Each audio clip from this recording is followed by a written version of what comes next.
সংসারের অভাব, টাকা পয়সা হাতে নাই, কি যে করি। ডাক্তার তো বলছে প্রস্রাব নিয়ে যাইতে, কি যে হবে।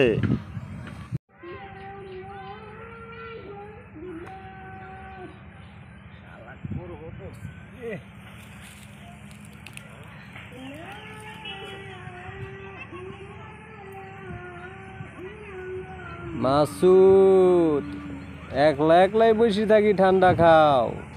ঠান্ডা তোমারে খাওয়াইতাছি।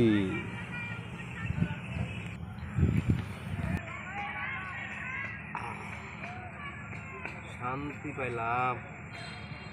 গরমে দেখলে একলাই ঠান্ডা খা। হ্যাঁ, সেই শান্তি।